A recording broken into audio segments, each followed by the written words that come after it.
Hi everyone, welcome back. കഴിഞ്ഞ ദിവസം ധീരൻ എന്ന സിനിമയുടെ ഇന്റർവ്യൂ നടത്തിയിരുന്നു വീണ.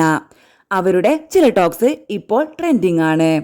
ജഗദീഷ്, മനോജ് കെ ജയൻ, അശോക് ഏട്ടൻ, രാജേഷ് മാധവൻ ഇവരായിരുന്നു ഇന്റർവ്യൂ ഗസ്റ്റ്.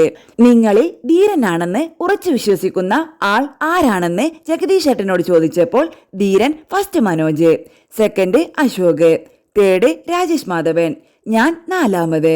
അതെന്താ അങ്ങനെ എന്ന് ചോദിച്ചപ്പോൾ എനിക്ക് തോന്നിയിട്ടുള്ളത് ധൈര്യത്തേക്കാൾ നമുക്ക് കൂടുതൽ വേണ്ടത് കോമൺ സെൻസ് ആണ് എന്നാണ്.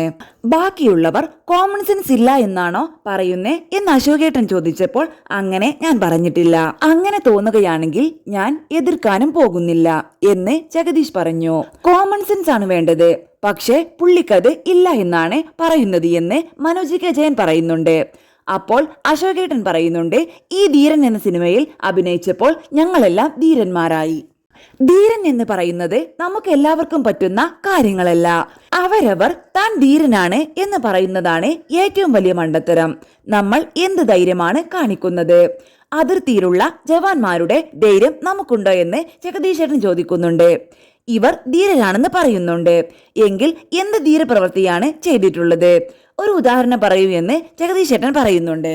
അപ്പോൾ മനോജ് കെ ജയൻ, ഈ ഇന്റർവ്യൂവിൽ ജഗദീഷിന്റെ തൊട്ടപ്പുറത്തിരിക്കാനുള്ള ധൈര്യം, അത് ധീരതയല്ലേ എന്ന് മനോജേട്ടൻ പറയുന്നുണ്ട്.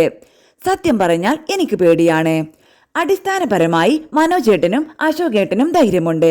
പക്ഷേ എന്തെങ്കിലും പ്രശ്നം വന്നാൽ ആദ്യം ഓടുന്നത് ഇവരായിരിക്കും എന്ന് ജഗദീശേട്ടൻ പറയുന്നുണ്ട്.